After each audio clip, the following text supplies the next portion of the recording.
एक गांव में एक परिवार रहता था जिसमें 7 भाई और एक बहन थी। उनके माता पिता जल्दी ही गुजर गए तो बच्चों ने भी जल्दी ही व्यावहारिक काम सीख लिया। सातों भाई अपनी बहन से बहुत प्यार करते थे। बहन भी अपने जान से प्यारे भाइयों का बहुत ख्याल रखती थी। इसी तरह समय बीतता गया और एक दिन जब सातों भाई शिकार पर गए थे, शाम होने को चली थी, तभी बहन उनके लिए भोजन तैयार कर रही थी। जब वह सब्जी के लिए हरी साग काट रही थी, तभी चाकू की तेज धार से उसकी उंगली कट गई और खून बहने लगा। पहले तो वह घबरा गई, लेकिन खुद को संभाला। उसने सोचा, अगर भाइयों को पता चला तो बहुत परेशान होंगे, मुझे उन्हें यह बात नहीं बतानी चाहिए। उसने जल्दी से बहते खून को अपनी ओढ़नी से पोंछना चाहा, किंतु उसे लगा कि अगर भाई ध्यान से देखेंगे तो उन्हें पता चल जाएगा। बहुत सोच विचार के बाद जब उसे कुछ समझ न आया तो उसने अपना बहता हुआ खून उसी साग से पोंछ लिया जिसकी वह सब्जी बनाने जा रही थी। जब शाम को सातों भाई घर लौटे तो बहन ने सभी के लिए खाना परोसा। आज का साग इतना स्वादिष्ट था कि सातों भाई अपना उंगलियां चाटते रह गए और बोले, बहन आज की साग तो लाजवाब बनी है, ऐसा स्वाद पहले कभी नहीं आया। बहन उनकी तारीफ सुनकर मुस्कुरा उठी। उसने सोचा कि चलो भाई खुश हैं, यही बहुत है। लेकिन बात यहीं खत्म नहीं हुई। अगली सुबह जब सातों भाई शिकार के लिए जंगल गए तो उसी बात पर चर्चा छिड़ गई कि बहन ने साग में ऐसा क्या डाली थी कि उसका स्वाद इतना लजीज था। सबने तय किया कि आज इसके बारे में बहन से जरूर पूछेंगे। शाम को सातों भाई जल्दी घर लौट आए तो देखा बहन खाना बना रही है। तब बड़ा भाई उसके पास जाकर बोला, बहन तुमने कल साग में ऐसा क्या डाली थी कि उसका स्वाद बहुत ही अनोखा था। बहन पहले तो बात को टालने की कोशिश की, लेकिन बड़े भाई के बार बार पूछने पर उसने बता दिया, उसकी एक उंगली कट गई थी और उसने अपना बहता हुआ खून उसी साग में मिला दिया था। जैसे ही यह बात छहों भाइयों के कानों तक पहुंची तो मानो उनके चेहरे के भाव ही बदल गए। शाम को जब सातों भाई एक साथ बैठे थे तो बड़ा भाई बाकी भाइयों से कहने लगा, सोचो जब बहन के खून की चंद बूंदें इतनी स्वादिष्ट हैं तो उसका मांस कितना स्वादिष्ट होगा। बाकी भाई भी इस क्रूर विचार पर सहमति जताते हुए बोला, हाँ अवश्य ही, बहन का मांस बहुत ही स्वादिष्ट होगा। अब 6 भाइयों को बहन का मांस खाने की लालसा जाग उठी, परंतु सबसे छोटे भाई को यह सुनकर गहरी बेचैनी हुई। उसने सोचा, कैसे हो सकता है कि कोई अपनों के साथ इतना भयानक विचार करे। तभी बड़ा भाई बोला, कल ही हम लोग बहन को शादी का झांसा देकर जंगल ले जाएंगे और तीर मारकर उसको मार डालेंगे, फिर उसका स्वादिष्ट मांस खाएंगे। सभी भाइयों ने हामी भरते हुए बड़े भाई की बात मान ली, लेकिन छोटा भाई अपने भाइयों की बातें सुनकर बहुत परेशान होने लगा। वह अपनी प्यारी बहन को बचाने के लिए बेचैन सा हो गया। वह खुलकर इसका विरोध नहीं कर सकता था क्योंकि छहों भाई एक तरफ थे। अगले दिन बड़े भाई ने बहन को बड़े प्रेम से बुलाया, प्यारी बहन तुम अब शादी के लायक हो गई हो। हमने तुम्हारे लिए एक बहुत ही सुंदर और योग्य वर खोज लिया है। आज हम तुम्हें उसका घर दिखाने ले चलेंगे, तुम तैयार हो जाओ। बहन यह सुनकर बहुत खुश हुई। आखिरकार वह भी अपना घर परिवार बसाने का सपना देख रही थी। वह उत्साह से तैयार हुई और अपने भाइयों के साथ चल पड़ी। रास्ते भर बहन खुश थी, लेकिन इतनी दूर तक चलने के कारण बहन पूरी तरह से थक चुकी थी। तब उसने बड़े भाई से पूछा, भैया मेरा ससुराल अब कितना दूर है? बड़ा भाई मुस्कुराया और सामने की तरफ इशारा करते हुए बोला, देखो वह रहा तुम्हारा ससुराल, वहाँ तुम रानी की तरह राज करोगी। बहन यह सुनकर बहुत खुश हुई और उत्साह से आगे की ओर बढ़ने लगी। लेकिन जैसे वह थोड़ा आगे बढ़ी ही थी कि अचानक उसके सभी भाइयों ने उसे पकड़ लिया। बहन कुछ समझ पाती उससे पहले ही भाइयों ने उसे पेड़ से बांध दिया। भैया ये क्या कर रहे हो? उसने घबरा कर पूछा, पर उसके भाइयों के चेहरे पर अब किसी प्रकार की दया या प्रेम नहीं था। बड़े भाई ने आदेश दिया, इसे कसकर बांध दो। अपने सभी भाइयों को हत्यारे के रूप में देखकर बहन का हृदय दहल उठा। वह फूट फूट कर रोने लगी और भगवान को याद करते हुए कहने लगी, हे भगवान, मेरे अपने ही भाई मेरी हत्या करना चाहते हैं। क्या इनमें से कोई भी मेरे लिए दया या प्रेम नहीं रखता? उसकी बातें सुनकर छोटे भाई की आंखें भर आईं। उसका हृदय कांप उठा, लेकिन छहों भाइयों के खिलाफ जाने की हिम्मत उसमें नहीं था। बहन को बांधने के बाद बड़े भाई ने सबको बारी बारी से उस पर बाण से प्रहार करने का आदेश दिया। बड़ा भाई अपनी बहन पर पहला तीर चलाने ही वाला था, तभी बहन भाई के सामने करुण स्वर में गाना शुरू कर दी, मारो मारो भैया, छाती में लक्ष्य करके भैया, छाती में लक्ष्य करके तुम्हारा तीर जंगल को जाएगा भैया। बड़े भाई ने कठोरता से तीर चलाया,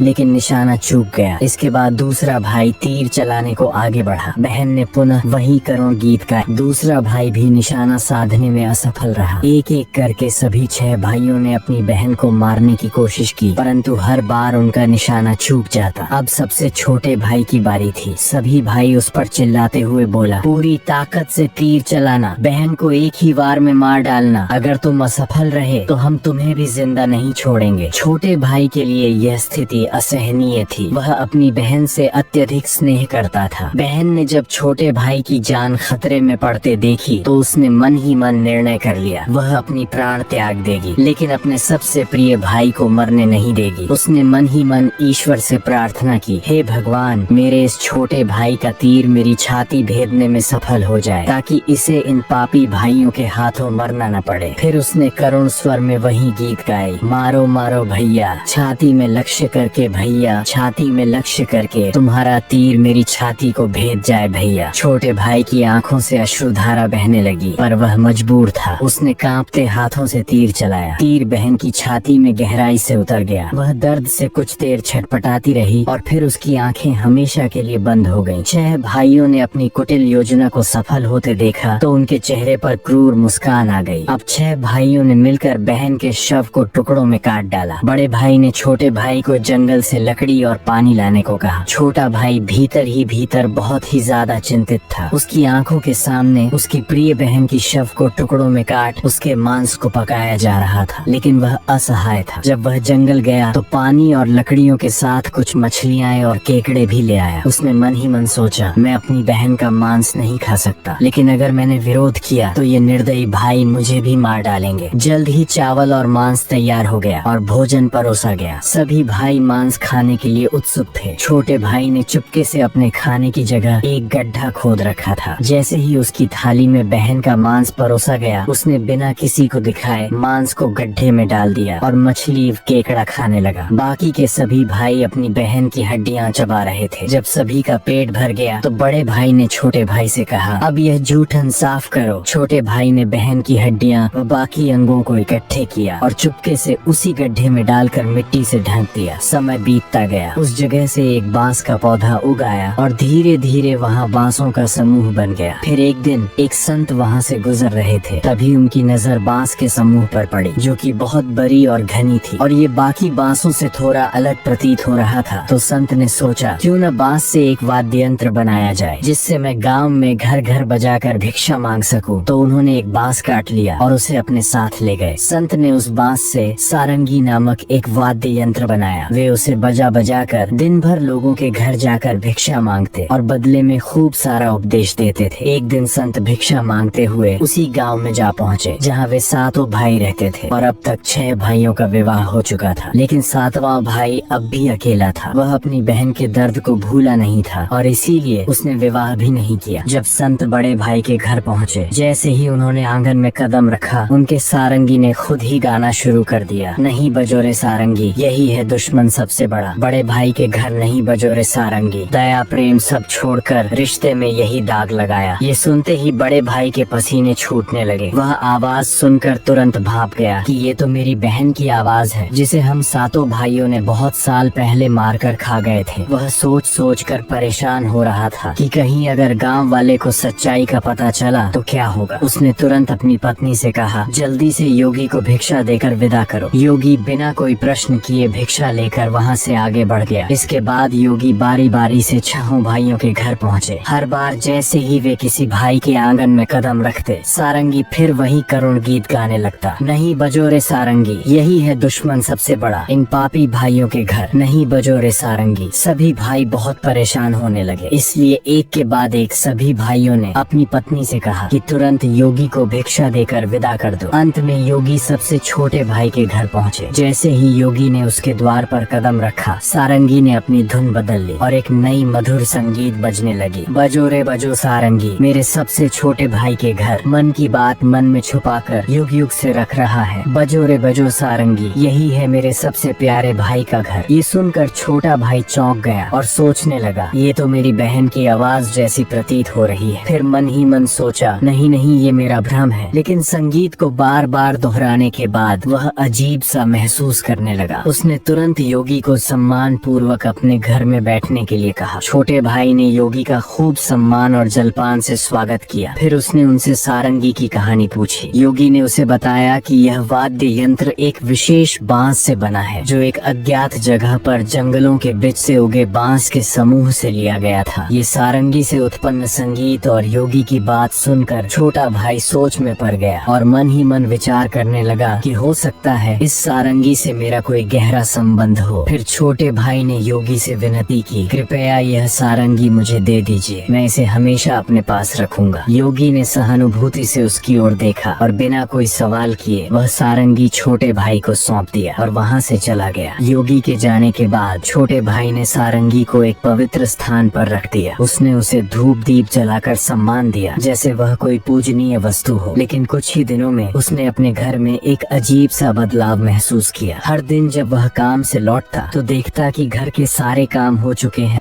घर एकदम साफ सुथरा मिलता, बर्तन भी साफ होते थे। शुरू में उसने सोचा कि शायद कोई पड़ोसी या भाभियां मदद कर रही होंगी, लेकिन जब यह सिलसिला रोज रोज दोहराने लगा तो उसका संदेह बढ़ने लगा। उसने अपनी भाभियों के घर जाकर पूछा, क्या मेरी गैर मौजूदगी में आप लोग मेरे घर की सफाई करती हैं? भाभियां चौंक गईं। हमें तो अपने ही घर के कामों से फुर्सत नहीं मिलती, तुम्हारा घर हम कैसे साफ करें? अब छोटे भाई की जिज्ञासा बढ़ गई। उसने सच जानने का फैसला किया। जब रात हुई तो वह बिना आवाज किए घर के एक अंधेरे कोने में छुप गया। आधी रात के करीब एक हल्की सरसराहट सुनाई दी। छोटे भाई की सांसें थम गईं। कुछ ही क्षणों में सारंगी से हल्की रोशनी निकलने लगी। अचानक सारंगी के भीतर से धीरे धीरे एक परछाई सी उभरी जो धीरे धीरे एक लड़की की आकार लेने लगी। छोटे भाई ने जो अपने आंखों से देखा वो अविश्वसनीय था। सारंगी से एक सुंदर युवती प्रकट हुई, लेकिन जब वह दिए की रोशनी में आई तो छोटे भाई का दिल जोर से धड़क उठा। वह युवती बिल्कुल उसकी मृत बहन जैसी दिख रही थी। वह चुपचाप घर की सफाई करने लगी। उसने एक एक सामान को उसके सही स्थान से लगाया, बर्तनों को धोया और फिर घर की सफाई करने लगी। उसकी हर हरकत में अपनापन था, जैसे वह किसी अपने के घर को सहेज रही हो। युवती ने धीरे धीरे अपने काम खत्म किए और फिर जैसे आई थी वैसे ही सारंगी में समाने लगी। छोटे भाई हिल भी नहीं पा रहा था। जब वह पूरी तरह सारंगी में समा गई तब जाकर उसने राहत की सांस ली। अगले दिन उसने यह रहस्य अपनी बड़ी भाभी को बताया। बड़ी भाभी कुछ देर चुप रही, फिर गंभीर स्वर में बोली, अगर यह सच है तो मैं तुम्हें एक उपाय बताती हूँ, तुम ध्यान से सुनो। जब वह सारंगी से बाहर आए तब तुम तुरंत उस सारंगी को आग में डाल देना और उस पर गंगा जल छिड़क देना। इससे वह आत्मा अपने पुराने शरीर के बंधन से मुक्त हो जाएगी। लेकिन याद रखना, अगर तुम यह करने में जरा भी देर करोगे तो शायद वह हमेशा के लिए गायब हो जाएगी। छोटे भाई ने भाभी की बात को गंभीरता से लिया। उसने तय किया कि आज रात ही वह यह उपाय करेगा। रात होते ही वह फिर से उसी जगह छुप कर बैठ गया। इस बार वह पहले से ज्यादा सतर्क और तैयार था। उसकी आंखें सारंगी पर टिकी थीं। तभी वही हल्की सरसराहट हुई और सारंगी से वही रोशनी निकली। धीरे धीरे उसकी बहन फिर से प्रकट हुई। उसने हमेशा की तरह घर की सफाई शुरू कर दी। जैसे ही युवती ने अपना अंतिम काम पूरा किया और वापस सारंगी की ओर बढ़ी, छोटे भाई ने झटपट सारंगी को उठाया और उसे आग में डाल दिया। सारंगी जलते ही उसमें से एक तीव्र रोशनी फूटी। पूरे कमरे में उजाला फैल गया। युवती अचानक रुक गई। तभी छोटे भाई ने बिना समय गवाए तुलसी जल की बूंदें उस पर छिड़क दिया। जैसे ही तुलसी जल की बूंदें उस लड़की के ऊपर पड़ी, अचानक एक चमत्कार हुआ। धीरे धीरे वह मानव रूप में परिवर्तित होने लगी। छोटा भाई एकदम चौंक गया। वह अपनी आंखों पर विश्वास नहीं कर पा रहा था, जिसे वह एक दर्दनाक हादसे में हमेशा के लिए खो चुका था। आज फिर से उसके सामने खड़ी थी। आंसुओं की धारा उसकी आंखों से बहने लगी। वह दौड़कर अपनी बहन से लिपट गया। बहन भी भाई के गले से लिपटकर